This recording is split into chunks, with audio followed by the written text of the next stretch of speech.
Welcome back to the Denison Forum podcast. I'm Dr. Mark Turman, Executive Director of Denison Forum and host for today's conversation. Today we're taking up a conversation significant to all of us in our culture, the intersection of culture and faith. Once again, today we want to talk to Dr. Katie McCoy, who is the author of a new book called To Be a Woman.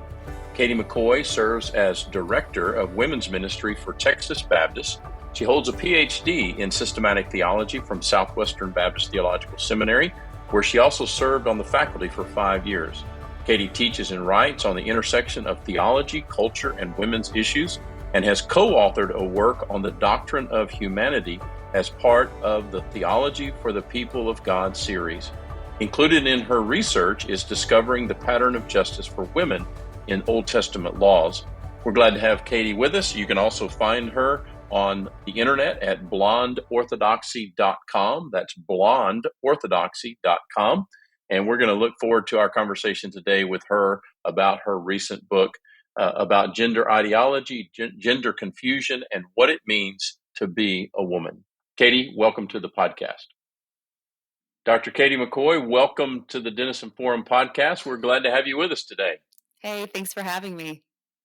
So tell us a little bit about you so that people have an understanding of your background. I did the formal introduction that people will hear, obviously, but tell us something that's not on the resume that we might find interesting about Dr. McCoy. Well, one thing is I love to bake. That's a fun one. I am a messy baker, though, so you never really know what you're going to get. I have not yet mastered cakes. Whenever I try to do layer cakes, it ends up being just a gigantic slide of icing, and it ends up just being more of a blob. So before that, but really before I was called to ministry, I was a music major in college, and Wow. so it just feels like a million years ago now. But I used to play the harp. And so I did Yeah. that was life. And unfortunately, it was just a piece of furniture. So I had to find a new home for it. But that's something that's one of those fun facts. So it kind of sounds like somebody's exercise bicycle sits over in the corner and you want to do it, you know you should do it, but you never get around to it. That's Right? exactly it. That's exactly it. Free up that space, and exercise bicycles are overrated anyway. Eat the donuts. That's right. Exactly.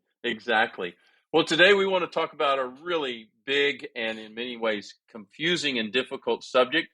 But the title of the book is To Be a Woman. So tell us a little bit about the background of how you came to write this book and who are you thinking of? Who are you hoping reads this book? Yeah, so the book sort of fell into my lap as an opportunity. I was talking with a friend who works for B&H Publishing, and she described how this was such a need that they had of someone to write a book. And I had been teaching on these topics for several years at the time already, in kind of my former life as a seminary professor. And that's when this was very much on the fringe. And, I made the mistake of thinking, oh, I've been teaching and talking about this for a while. So I've already got so much that I can draw from in creating this manuscript. And while it was a good start, once I started researching, I realized this was like a black hole of information to try to understand all of the different elements that have been affecting and influencing the self perception, particularly among teen girls, why this issue has so exploded, and what we can do. And really, too, Dr. Turman, we're still learning some things in real time. If I were able to still be working on this manuscript, it would probably be, my poor editor would be terribly frustrated because I would say, well, we need to have this in there too. We need to have that in there too, because we're learning more and more things about it as not only an ideology, but a political identity, and how that is shaping a lot of the public discourse and even public policy related to it. So my big hope is that the parent, perhaps a pastor who is dealing with this in his community or his church, will be able to pick it up and find that it's accessible. It's a good introduction to the landscape of all the issues that are out there. And then look at the research. I try to pack as much research as possible someone's already made the point that I have a doctorate in theology, so I'm not. Um, why should I be talking about these issues? Mm. And to which I would say, you're exactly right. And that's why I packed it full of research from pediatricians and endocrinologists and psychologists and secular sexologists and as many ologists as I could find to show that the public narrative does not match reality.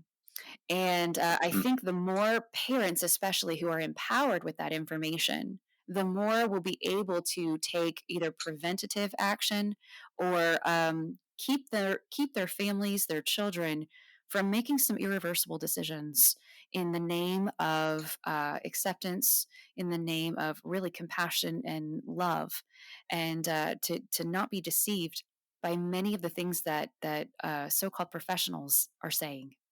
Right. Yeah, and we want to get into some of those issues, but one of the things that's really helpful right off the bat from reading your book and some of the sources that you cite, I love the fact that you're like, hey, I come at this from a theological perspective, Mhm. but theology matters. Faith and theology is at the core of who we are, and we're not simply biological entities. We are spiritual realities and spiritual persons, and that's just as valid and just as important as some of the other aspects and avenues by which we talk about who we are Mhm. and who we can and should become. But you have a unique approach in talking about this from the standpoint of what we're seeing with women, with females, with young girls. But before we get into some of those trends, just real simple, it just feels to me like we keep learning new words and new Mhm. issues every single day. I was trying to think back when the term gender dysphoria first crossed my radar, and it's certainly within the last 5 years, Mhm. which means it was, probably just before COVID. We're all measuring our lives now as the pre-COVID world and the post-COVID world. Um, but somewhere in the last 3 to 5 years was the first time I ever heard the term gender dysphoria. Um, Talk about that definition with some foundation clarity for us. And then what are some of the disturbing trends that you mark out in this book, particularly as it relates to gender dysphoria and young girls? Yeah, so the term gender dysphoria is a clinical term, and it's been around in professional settings in the psychiatric community for a while. The term itself means anytime you hear that word dysphoria, it just means something is out of alignment. It is not holistic. There's something that is not as it should be, and that relates to one's sense of gender. So, broadly speaking, gender dysphoria means that someone's self perception of being a man or a woman or something in between or some combination thereof is out of alignment with one's biological sex. Now, as Dr. Carl Truman points out, about 50 years ago or so, if someone had gender dysphoria and went to their medical professional or mental health professional, that mental health professional would be trying to help the person's mind come into alignment with their bodies. Today, now that's all reversed. And now the body has to be brought into alignment with the mind, or rather the self perception. And the book gets into how we got there, why that is, but the big shift that occurred in gender dysphoria is that it went from being a fraction of a percent among natal males, so biological males, and in the course of about 10 to 15 years, the demographic shifted to being predominantly biological girls and an enormous spike in these cases. And whereas it used to be not only natal males, but natal males between about 2 and 4 years old who first expressed this sense of gender dysphoria, now it was natal females who had no prior expression or history of gender dysphoria, and seemingly overnight said that they had a transgender identity, usually middle school, Mm. high school, and then we're even seeing it into those college years. And so we get into with the book of why is that? What has occurred? And why is it that there's this enormous shift in the data and spike? Generally speaking, in our culture, you're going to hear things like trans people have always existed. and that people are just now feeling safe enough to realize who they truly are and express it.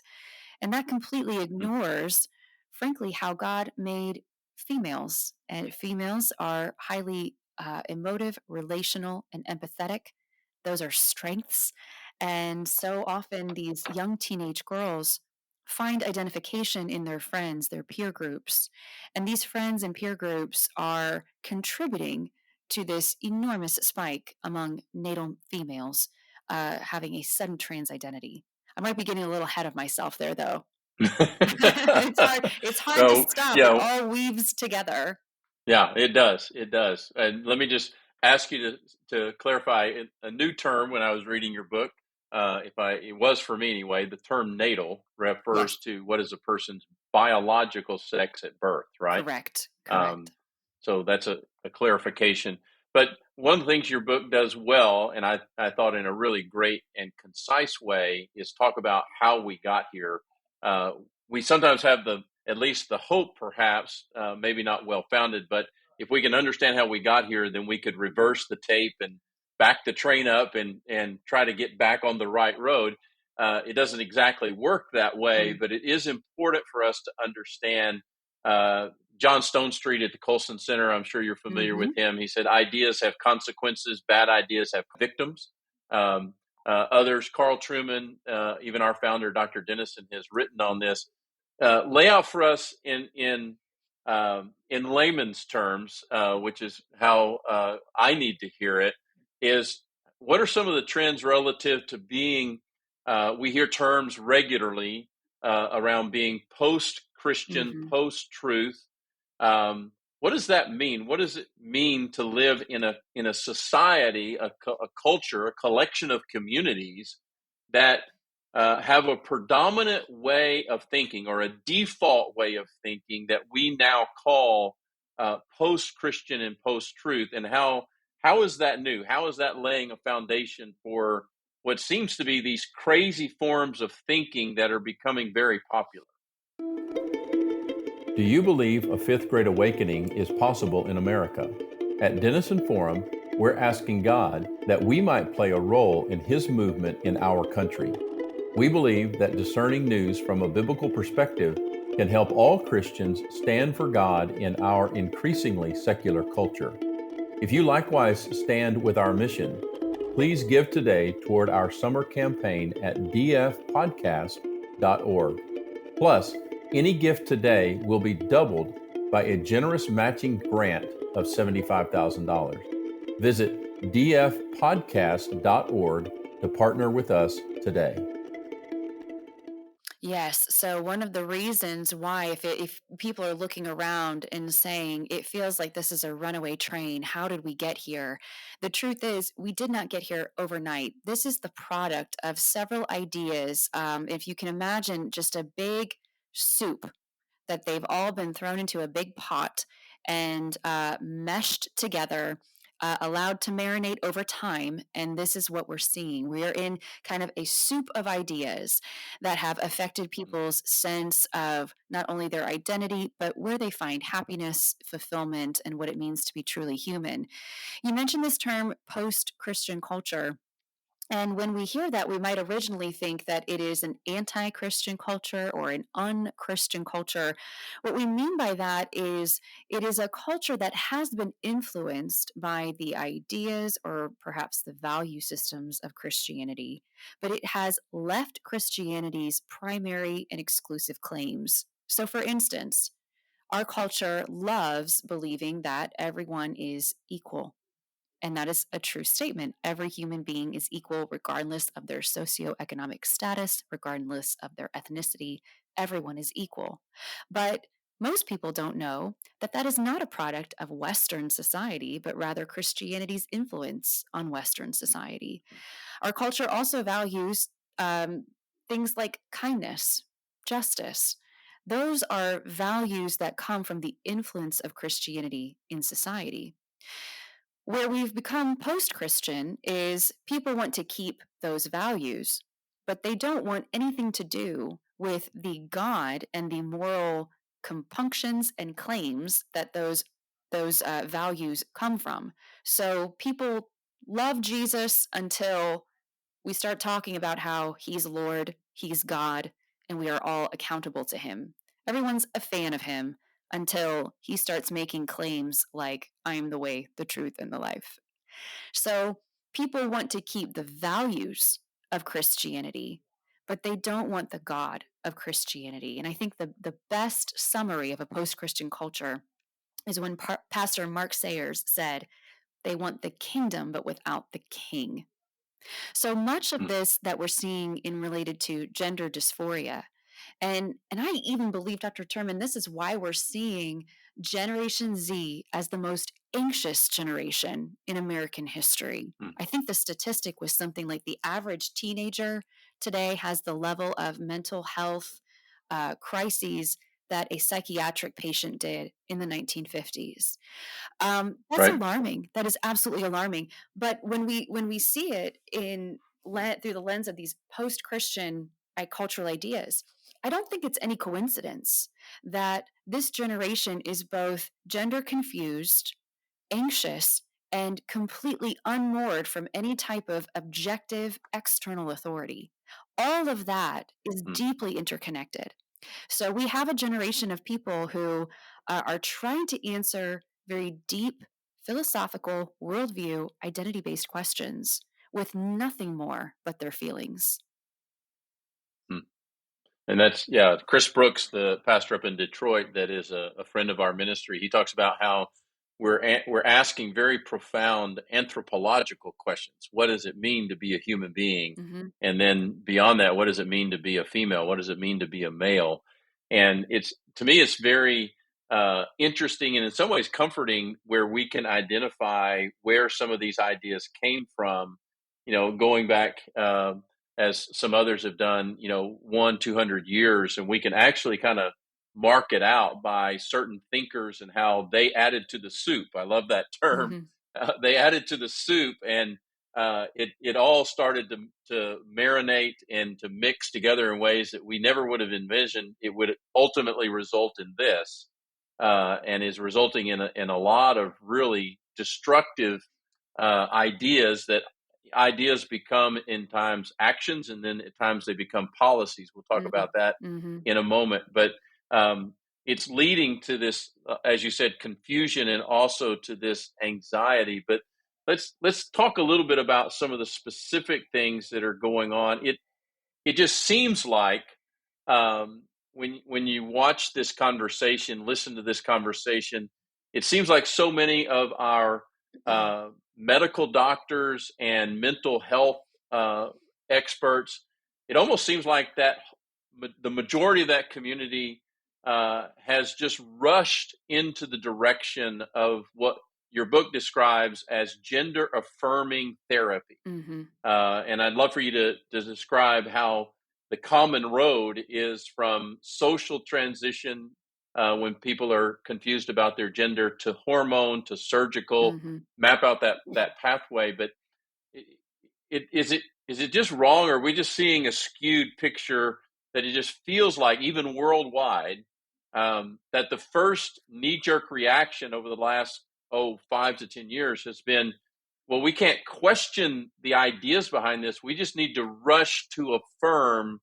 what what some individual, even at a young age, might walk into our office and say to us or ask of us, without questioning the thought processes behind it. Talk about that, how that's working itself out, and what your opinion of just both the mental and medical approach has become. It's a great question. So, gender affirming care is an approach to therapy that does not try to steer the patient in any direction, but rather takes the patient where they are and adapts to the patient's self perception.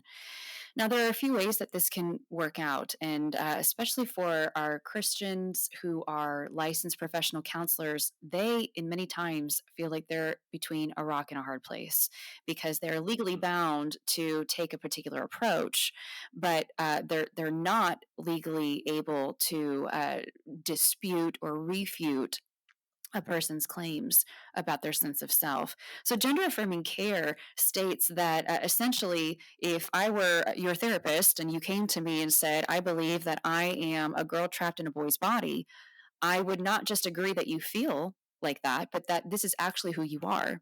And that I need to support you in your self perception and adapt physical reality to your psychological self. Gender affirming care, as a result, has ushered so many teenagers into methods of transition, oftentimes, in fact, I would probably say most of the time, without addressing some underlying conditions that may have produced this sense of gender dysphoria. So we're seeing so many in the transgender community detransition from their trans identity because they do all of the different therapies and measures, and they find that their anxiety and depression are remaining, that there are other issues that led to this sense of gender dysphoria. In fact, one particular psychologist said that this is just something we've seen in other generations called a psychic epidemic. And what she means by that is people are fixating on certain feelings or symptoms as a way to receive the psychological care that they need. Now, what we don't need to hear from that is people are acting or being fake. It's that they're redirecting and they're taking a social script, as it were, and trying to fulfill or play that part in order to receive the type of care that they need. So, in other words, it's a cry for help. It's a coping mechanism. It's something that this is not the primary issue, but rather if you address the primary issues, the gender dysphoria often dissipates or is identified as this was something I was fixating on, and it's not actually what's going on.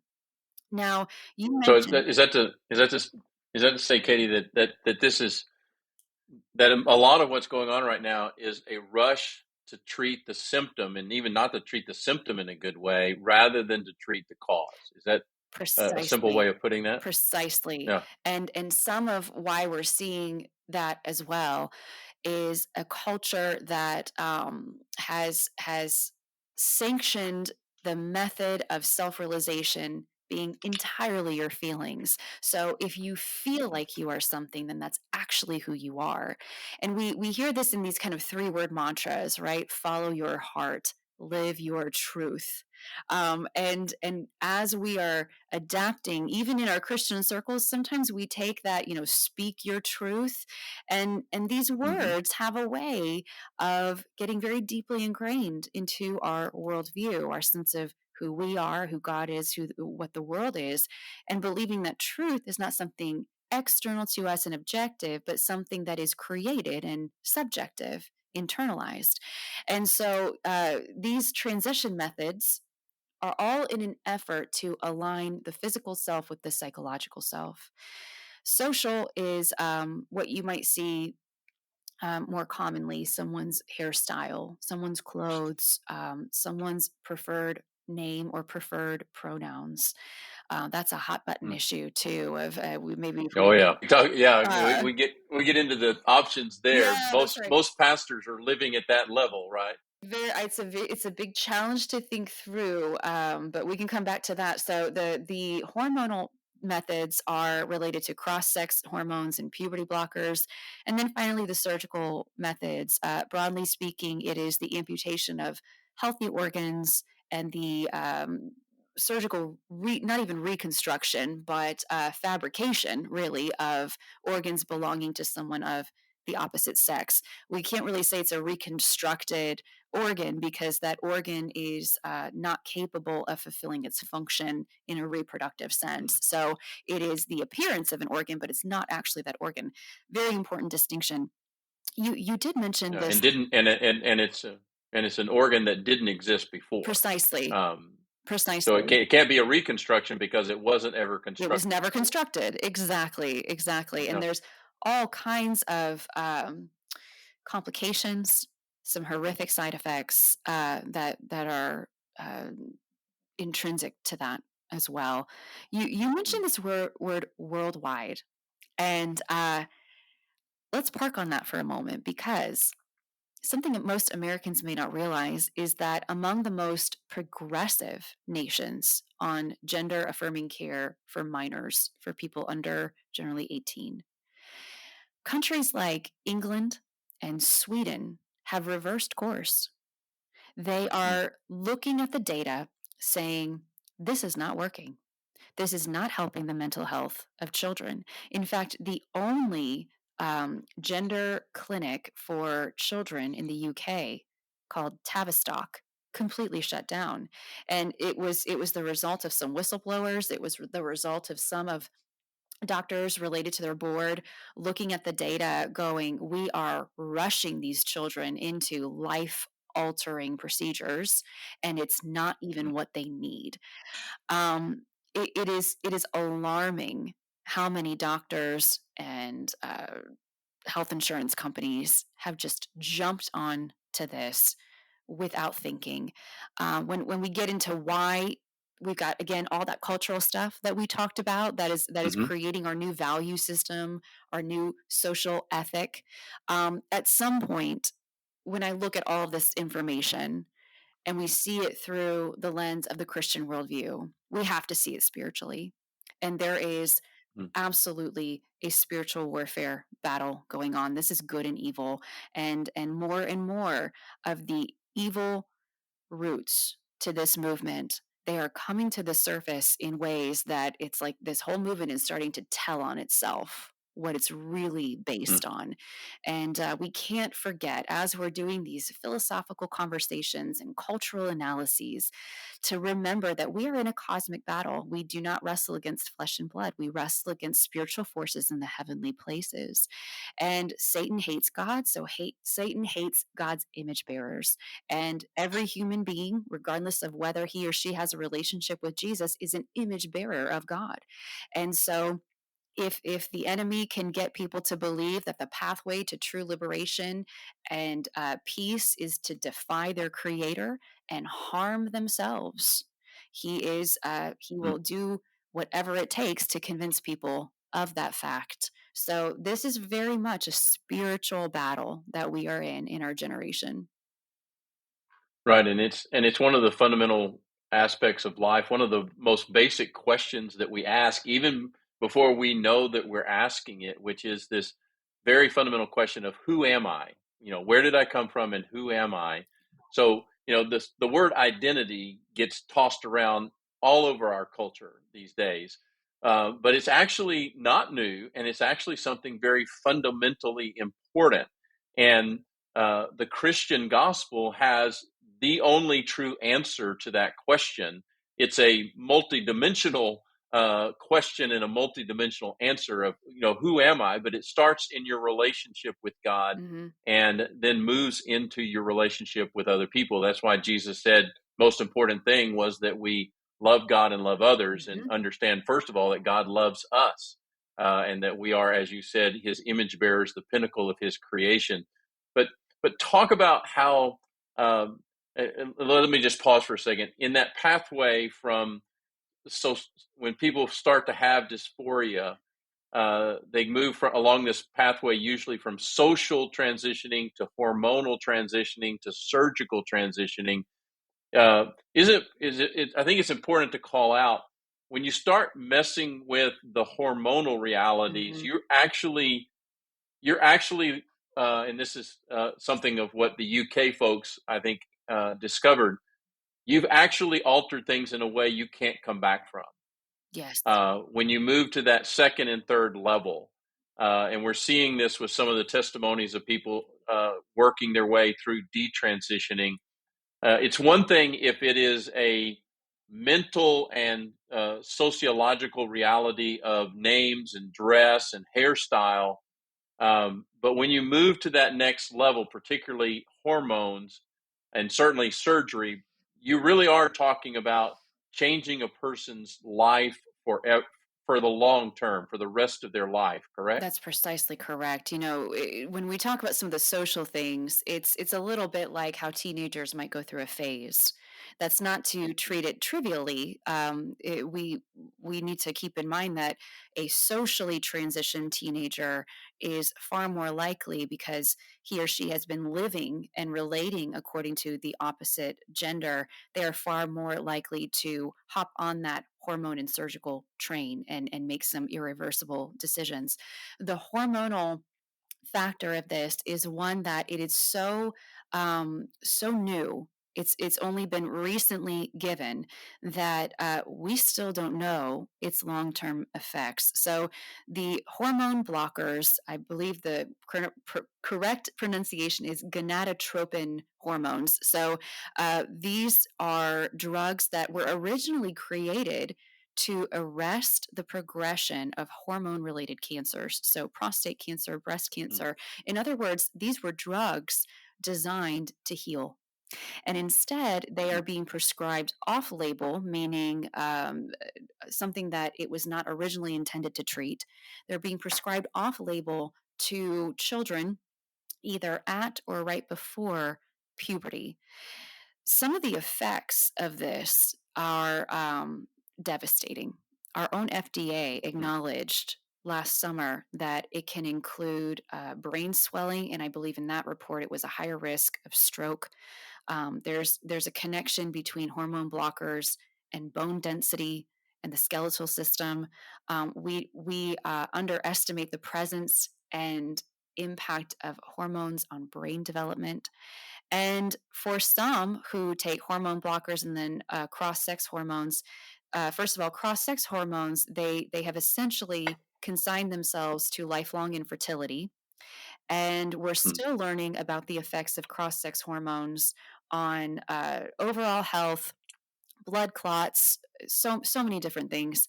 But along with that, sexual dysfunction. They may forever, for the rest of their lives, suffer from sexual dysfunction because they are injecting their bodies with hormones that their entire system was not designed to sustain.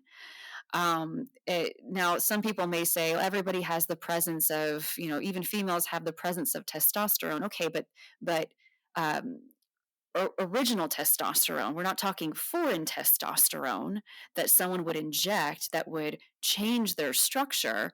We're talking about a level of testosterone that their entire system was not created to ingest.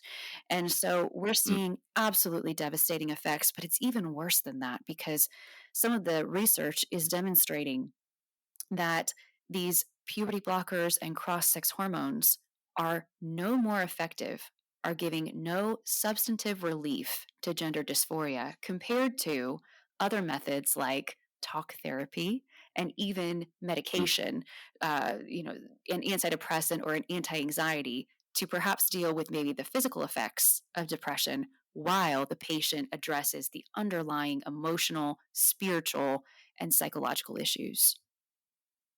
Right. Yeah. So helpful to understand just the danger of what's going on there. The idea that we can create whatever reality we want or solve whatever problem we think is in front of us from a medical treatment of some kind, be that a medicine or a surgery. I want to, before we move on, I want to talk about again just a little bit more under this how we got here. Not only the idea soup that you describe so well in this book, and how all of that eventually that soup produces something within our culture. But talk a little bit about we form our identity in community. We form it in relationship, not only with God, but with our family, with our parents, our siblings, our friends, our neighbors, and that type of thing. Talk about how there is seemingly a clear connection between what's going on, particularly with young females feeling this dysphoria, and how social media is playing an influence into that. Talk about how that reality. Because here's my general approach to this. When it comes to technology has been likened, social media, but anyway, the ability to have the kind of technology that we have has been likened to the discovery of fire.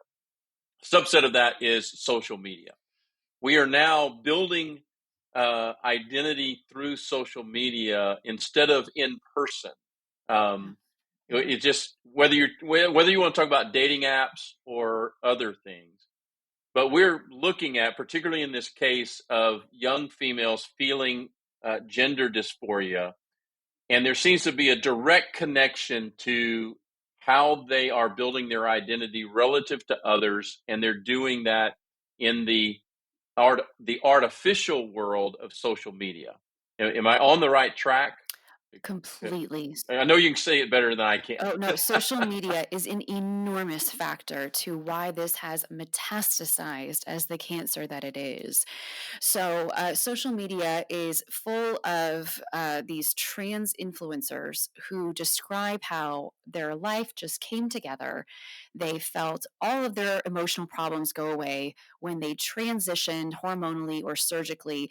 And with that, there's either an implicit or explicit call to action of this is why you too need to start getting testosterone. By the way, testosterone shots, alarmingly easy to obtain, like easier than Mm, antibiotics. You could get a testosterone shot by walking into your local Planned Parenthood. One girl describes how she didn't even see a doctor. She saw a nurse practitioner who gave her mm, exponentially more times the starting dose. I mean, you just think about the checks that we have to get basic medication, and something that put this young girl at enormous risk. And we're still learning some of the physical side effects of that. So mm. these social media influencers are urging their viewers to transition as well, to tell their parents these words, and they'll get you to a therapist. Tell your therapist these words. And one person, I believe a therapist actually, counseled teenagers to fake a suicide attempt, and then parents will Wow. give you whatever you want. And Mm, parents, by the way, oftentimes are just as much of a victim of this system as the children are, because these parents hear their pediatrician or their child's psychiatrist or psychologist say, we really need to get your child on puberty blockers and press pause, so to speak, on puberty, because if we don't do that now, she may harm herself. And mm, what parent would not stop everything and say whatever you need?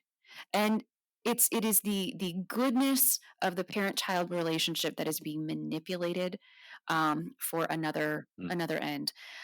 Social media. Look, there is a reason that Silicon Valley execs do not let their kids have smartphones and social media. I saw a Yeah, headline. from Steve Jobs on down, right? Yep, that's exactly it. I saw a headline just the other day. I think it was some big actress who told her kids, you know what, if you can find an article that says how this is good for children your age, then I'll let you have social media. And she put that challenge out to her children, and thought, well, that is that's a very bold thing to do, but it's Mm, exactly, I think more parents need to recognize social media is an excellent tool, like every other means of communication. But there are aspects of a teenager's life and even brain development that have not matured to the point of being able to measure whether something is a safe piece of information or how it is going to affect them. You mentioned the relational aspect of gender, and relationship is so very important because our sense of self perception has to be confirmed by someone else. mm, Someone made this point that there is a buy-in aspect when a young man grows his hair out, dresses like a woman, perhaps gets facial feminization surgery, that he's doing all of this in order to be received and confirmed as a particular gender identity. It's one of the ironic things about this movement that says you are who you are and no one can differ with that, but then places all of this emphasis on appearing and finding confirmation of that inner sense of mm. self-perception in other people, to the point that Right. if a complete stranger fails to affirm and confirm your self-perception that that complete stranger is quote unquote misgendering you and they are a not safe person. And so Mm. all of this is about that relational buy-in of this connection between how people present themselves and who they want other people to perceive them as being. It's like the ultimate contradiction in It is. realities is to say is speaking out of both sides of your mouth, right? To say on the one hand, it doesn't matter at all what other people think. Go live your truth. Go do whatever you feel is affirming and right for you. But then to make it even criminal in some cases, not to affirm what this person is attempting to declare about themselves. Precisely. And that's enormously confusing to to people how the culture can move in both directions at the same time, Isn't it? Yes. which is just yeah, just another part of again why your book is so helpful and just to help us see the contradiction in that. One of the other things that I thought was really helpful to me in your book, as you talk about the relationship between biological sex and gender. Many of us, particularly, I'm 60 years old. My age and older are wondering, okay, when in the world did we separate those two Mhm. terms? Sex, biological sex, and gender. And then we've had this whole cultural conversation pushed forward in many ways about uh, you know very high profile people not even being able to say this is what a woman is, this is what a man is. Mhm. um, Talk a little bit about that connection and as well as the cultural separation of biological sex from gender. And then I loved how you kind of mapped out with some research from other writers around the definition of female related to potentiality Mhm. as instead of actuality. That I got to tell you, Katie, I'm trying to wrap my brain around what you're saying there. I think I get it, but I want to hear it from you as well. Yeah, absolutely. So this idea that sex could be separated from gender is we can locate the beginning of that in a few different sources. The big umbrella of it, though, I think we'd say we can't really understand it if we don't see this through the lens of a more broad social movement of critical theory. I know that's something that you have done a lot of work and research on, and so this idea of critical theory being applied to society, if I could say it in a very kind of general way, it's the idea that if it's something in the majority, it is de facto, it is automatically oppressive and needs to be somehow torn down, removed from the center of society, and then have a different view or a different way of living recentered as a challenge. So, in other words, if the family is at the center of society, then we need to dismantle that and replace it with a new way of relating to our culture and having a social identity. Fascinatingly, I talk about this in the book, most true ideological gender activists are honest about their affinity for um, the economic theories of Marx. Now you think, why is that a connection? Well, it's a connection because it's this idea that the majority culture is sort of all in on it. And everything that they do in their way of life is about protecting their majority status. And so the righteous and good and just thing to do is to dismantle everything related to their lives and what they're trying to protect, including the family and including ideas of Mm. gender. Now, we saw some explicit theories on sex and gender related to Judith Butler, and she wrote an article describing her view that gender is just a social script. It's a social performance, something that we inhabit. Simone de Beauvoir is a pre-feminist philosopher. She wrote a book called The Second Sex in the 1950s, and she had this famous line that a woman is not born, she's made. In other words, based on her Mm. biology, she is sort of molded into this social script of what is expected of her as a woman. So we have this idea that your biology should not have any determination of who you truly are. Couple that with other ideas in our culture, such as your sexual identity or sexual preference, or if you like orientation, that is the most important thing about you. Everything else Mm, revolves around that. And so, couple that, of course, with our culture of identity politics, where we separate ourselves and group ourselves together according to these affinity groups or different aspects or elements of our identities. And so, it really all adds to that soup. That big soup that is all mm, sort of stewing and simmering and creating a culture in which people who are fighting for what they call trans rights believe that they are advancing and advocating a view that is going to lead to a recentering of what is normal, a deconstructing of what has been in the past, and that this is a righteous and just cause. What we haven't done is examined this claim. Can biology truly be separated from gender?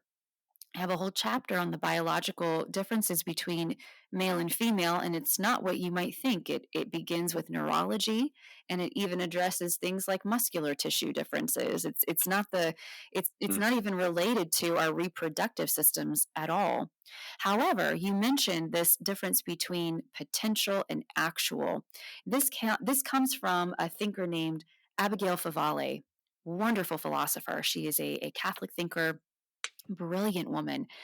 And she defines a woman as someone who has the potential to gestate new life. So it's a female who has the mm, potential to gestate new life. So, what do we mean by that? We mean that her entire biological system is organized around the possibility of carrying, nurturing, and bearing a baby.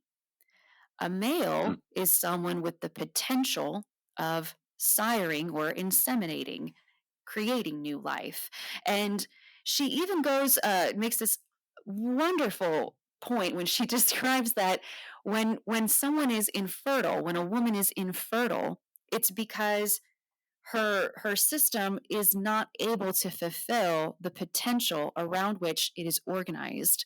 We don't use that word infertile referring to a biological male because his biology is not even set up to mm. center around gestation.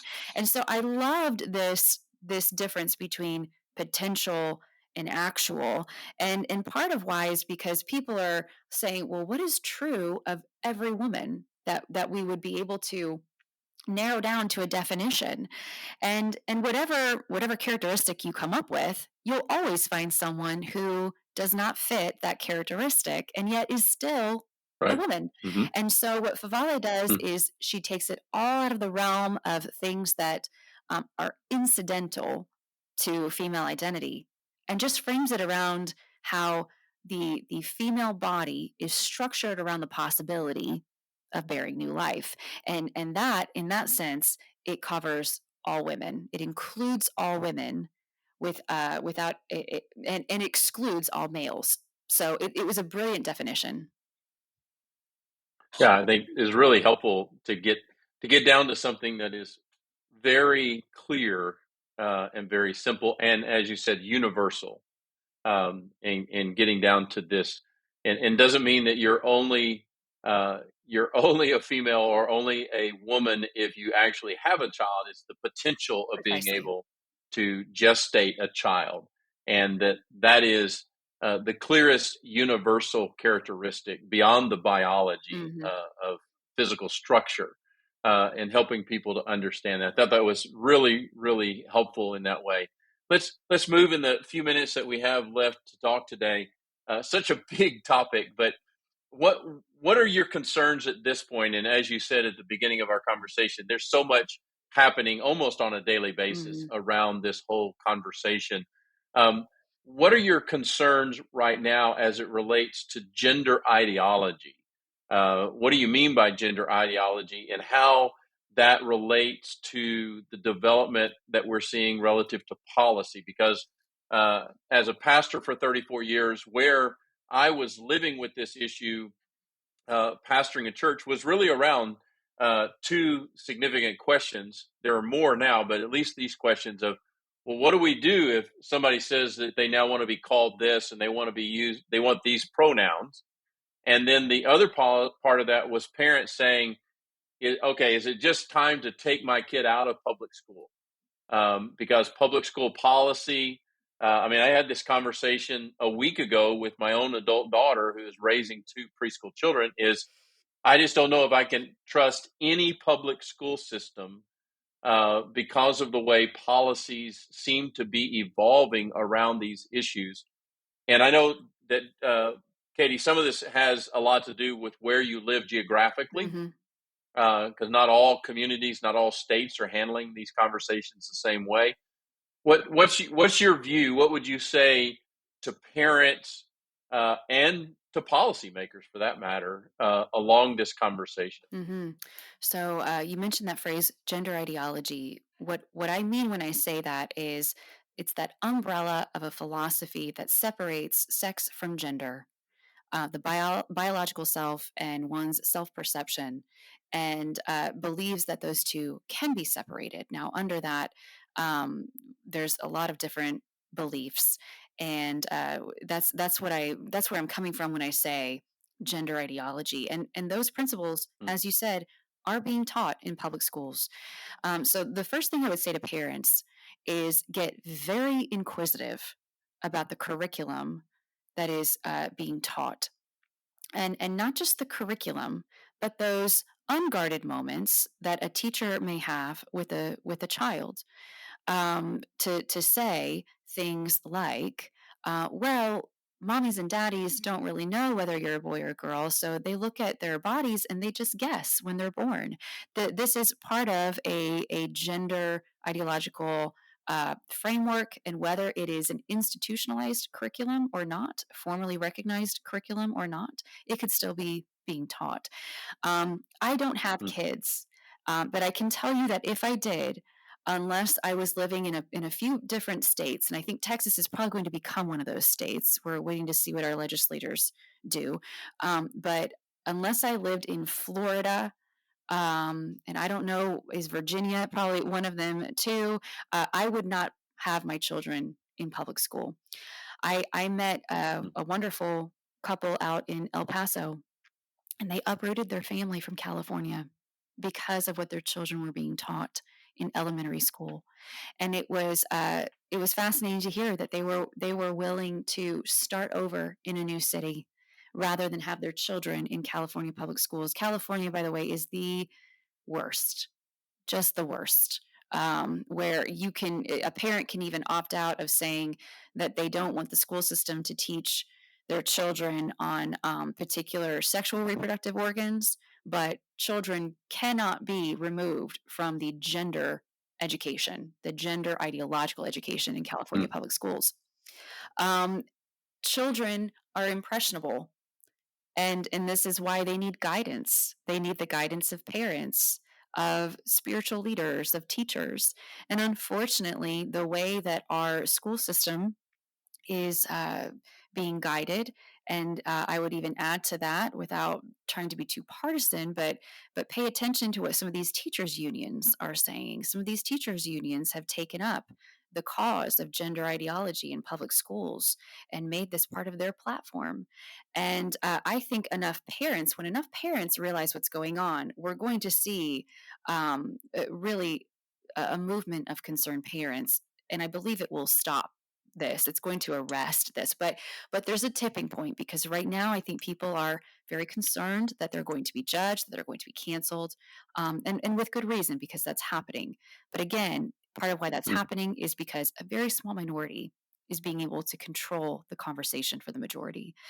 You mentioned this issue of pronouns. Now, I'll tell you that in the book, if you read, there's a chapter where I talk about what you can't afford not to know, and I address Mm-hmm. whether to Yep. use preferred pronouns. And the approach that I tried to take was uh, generally what Christians say, and there are two approaches.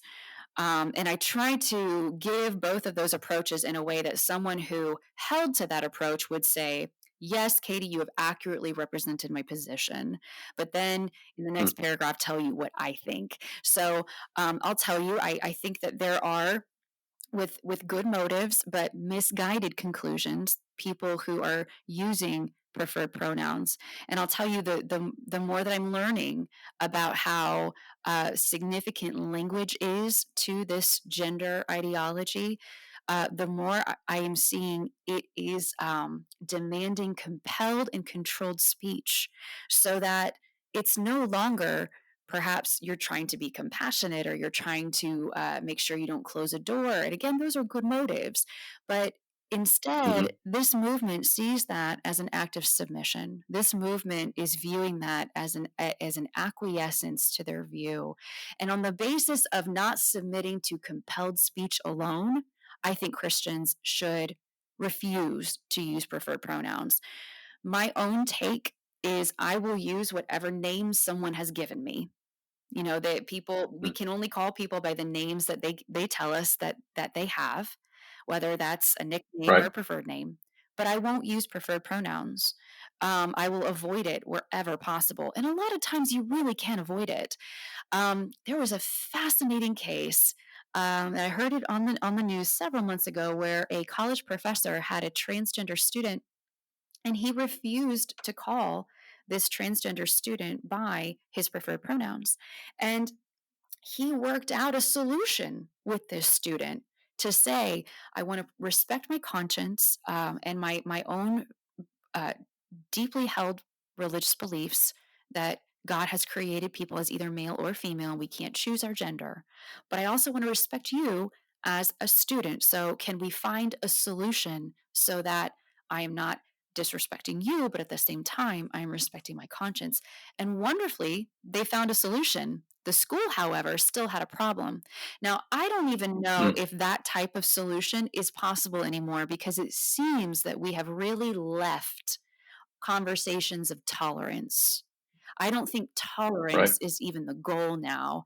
It is recognition and unqualified acceptance. And so this is one of the ways that we, in our generation of the church, in our generation of Christians, in this culture at this time, are going to separate ourselves from the world. And I think now more than ever, we have to settle it in our own hearts.